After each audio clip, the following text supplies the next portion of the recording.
Monsieur le secrétaire perpétuel, Monsieur le Président, Madame la Présidente du jury, Madame Coers de Marneffe, et vous tous, mes chers collègues, Mesdames et Messieurs, je veux vous dire à quel point nous sommes émus et nous nous sentons honorés de pouvoir recevoir ce premier prix Coers. Et en effet, nous le vivons, comme Madame Tellerman l'a suggéré, dans un esprit de continuité. Je n'ai moi-même rencontré le regard puissant de M. Coers que 2 fois. Il y a 20 ans, c'était à l'aurore de ma carrière médicale, quand j'étais apprenti chez mon premier maître de neurologie, Madame Tellerman, à l'hôpital Brugman. Et je me plonge avec plaisir et émotion encore de temps en temps dans ce précis de sémiologie que nous a laissé M. Coers. La maladie de Duchenne, nous en parlions déjà beaucoup, nous y avons consacré plusieurs séminaires du jeudi, et nous étions pleins d'espoir de thérapies qui seraient très très prochainement efficaces. Nous pensions que les progrès de la génétique, que ce qui avait été mis en place sur un modèle murin permettait très très bientôt, oui, de guérir la maladie de Duchenne. 20 ans plus tard, nous continuons à nous rapprocher de ce moment qui n'est pas encore arrivé, et en 20 ans, beaucoup de choses se sont précisées. Nous comprenons mieux la clinique, nous voyons mieux des critères très spécifiques à l'histologie, à l'électrophysiologie, mais aussi l'impact général, non seulement dans le développement, mais jusqu'à la participation des personnes atteintes aux activités sociales. Nous comprenons mieux aussi la place de la dystrophine dans un ensemble bien coordonné qui va de l'appareil contractile de la fibre musculaire jusqu'au tissu qui soutient et qui forme véritablement le muscle, et la manière aussi dont tout ça est intégré, dans ces modifications avec l'âge, sont intégrées dans des stratégies motrices. Vous voyez ici un garçon qui s'est présenté peu de temps avant la consultation avec ses premiers symptômes, qui se livre à une analyse de sa marche, une analyse en 3 dimensions qui nous permet d'apprécier l'activation musculaire, qui nous permet d'apprécier une série de paramètres cinétiques et cinématiques et de mieux comprendre comment il s'adapte et comment nous pourrions l'aider au mieux à s'adapter, non pas à court terme, mais à plus long terme aussi, à ces modifications. Ici, vous avez une représentation d'une autre dimension du travail. C'est un travail d'ailleurs qui est réalisé au laboratoire de Guicheron avec plusieurs collaborateurs et notamment Cynthia Prigogine, où nous enregistrons les activités électrophysiologiques du cervelet de souris éveillé afin de comprendre les effets sur l'électrophysiologie cérébelleuse aussi, dans lesquels sont encodés des éléments essentiels aux apprentissages. Alors, pour cette présentation, on nous a demandé un effort de concision auquel je me soumets bien volontiers, et voici déjà la dia suivante.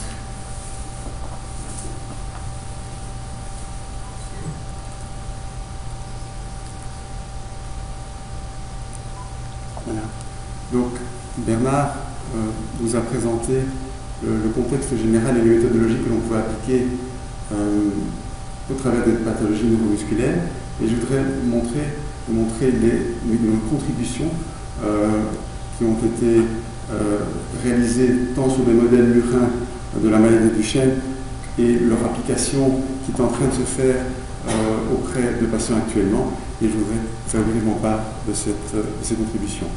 Donc, comme l'a rappelé Bernard et Madame Topet, la maladie de Duchenne est une maladie monogénique. C'est le cas d'ailleurs de beaucoup de maladies neuromusculaires.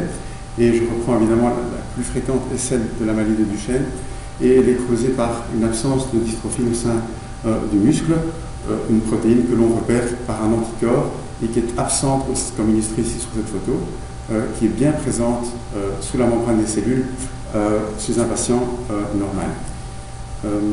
Il s'agit d'une maladie monogénique et pour laquelle l'évolution est très sévère encore actuellement et pour laquelle il n'existe pas de thérapeutique qui traite complètement la maladie à terme. On a bien des médicaments qui permettent de postposer l'apparition des symptômes, comme les corticoïdes par exemple. Et il était donc, il y a déjà quelques années, évident que développer des stratégies de thérapie génique serait en tout cas, que la maladie du chêne serait un bon modèle et un bon cas pour développer ces approches. C'est là que nos contributions, que nous avons contribué avec d'autres équipes à développer des premières approches de thérapie génique au sein du modèle de souris MDX, avec, comme Mme Topel a rappelé, d'une part l'utilisation de virus pour réintégrer le gène de la dystrophine au sein du muscle dystrophique, mais également l'idée de surexprimer le gène de l'utrophine, qui est une molécule qui est hautement similaire au gène de la dystrophine.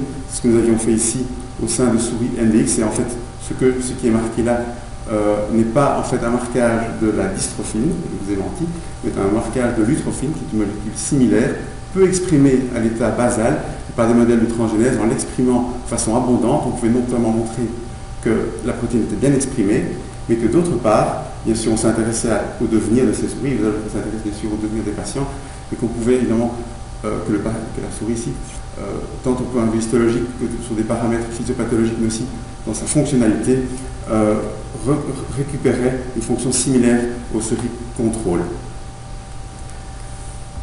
Alors, actuellement, les choses ont progressé. L'idée d'activer le gène de la dystrophine est toujours une idée qui est actuelle, par d'autres techniques actuellement, par l'utilisation d'oligonucléotides, on appelle des AON, que l'on peut injecter de façon par voie sous-cutanée chez le patient, et qui vont, en fait, ces molécules vont pénétrer les cellules musculaires et quelque part permettre de court-circuiter la mutation qui est présente au sein du gène de la dystrophine. C'est ce gène qui vous est représenté ici, cet immense gène dont Mme Topé parlait avec 79 exons.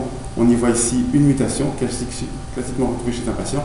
C'est cette mutation qui crée la maladie, empêche l'expression de la dystrophine. Par ces petites molécules, il est possible de court-circuiter la mutation. Et comme représenté ici, cette fois-ci chez des patients, lorsque ce médicament est injecté par voie sous-cutanée pendant de nombreuses semaines, on voit au sein de la biopsie musculaire réapparaître une expression de dystrophine. Ceci sont des images de muscle tibial antérieur. Et bien sûr, on s'intéresse à l'évolution clinique de ces patients. Et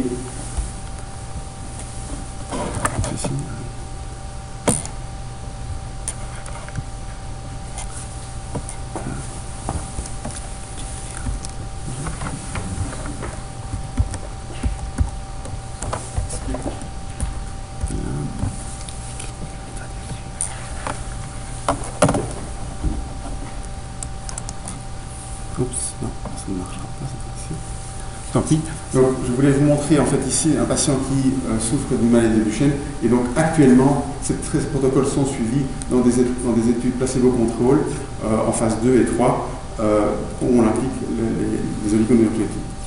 Bien sûr, on pense à des approches très très spécifiques qui ont une efficacité immédiate sur le muscle, mais bien sûr il est important de considérer ces maladies dans l'entièreté de la perspective du handicap qu'elles provoquent.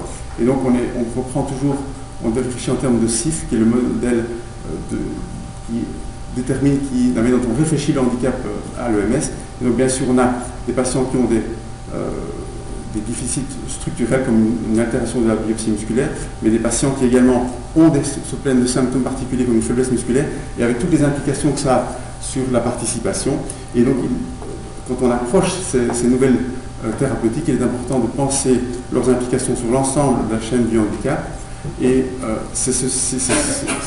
dans le projet que nous avons présenté pour le projet COERS, nous avons voulu présenter également, outre ces approches de thérapie génique, proposer des nouveaux modèles d'application